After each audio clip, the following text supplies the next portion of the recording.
কাইলৈ উৰুকাৰ বজাৰ বিহু বুলিলে অন্য দিনতকৈ দৈ ক্ৰীমৰ চাহিদা বৃদ্ধি পায়।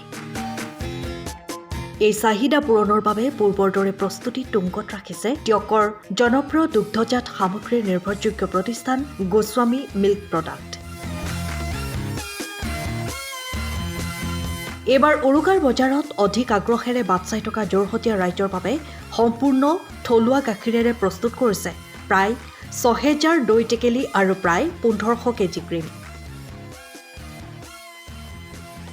উল্লেখযোগ্য যে বিহু বা অন্যান্য উৎসৱত অধিকাংশ যোৰহাটবাসীয়ে এই প্ৰতিষ্ঠানৰ ওচৰতে ভৰসা কৰি আহিছে।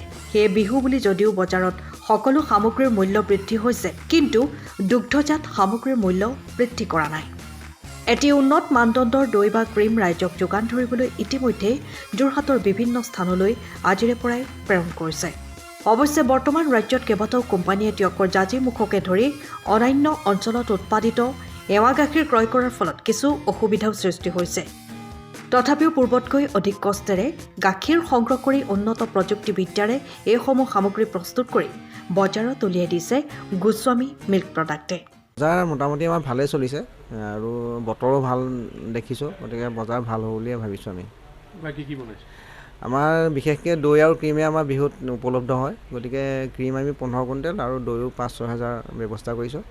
আৰু আমাৰ তাতে এইবাৰ এটা হৈছে যোৰহাট ডিষ্ট্ৰিক্টত আমাৰ 7খন দোকান হৈছে, এখন আমগুৰিত, তাৰপিছতে লাদৈগড়, টিয়কৰখনটো আগৰ পৰাই আছে, আৰু যোৰহাটৰ আমি নতুনকৈ এটা কাউণ্টাৰ খুলিছোঁ, নিৰ্মল চাৰিআলি গভৰ্ণমেণ্ট কাউণ্টাৰটোৰ মুখত আমি আজি 10 দিন হৈছে নতুনকৈ এখন দোকান খুলিছোঁ।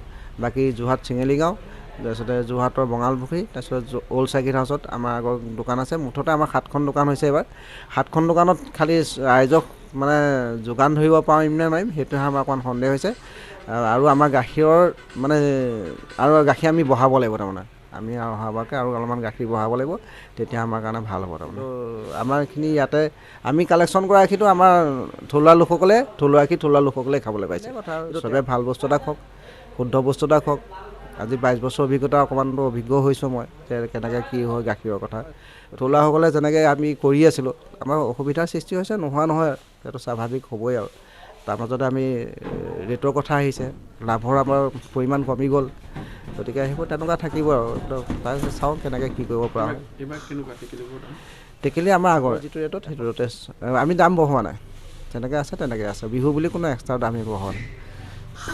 সময়ৰ খবৰ সময়ত পাবলৈ ফ'ল' কৰক টাইম অফ আছে।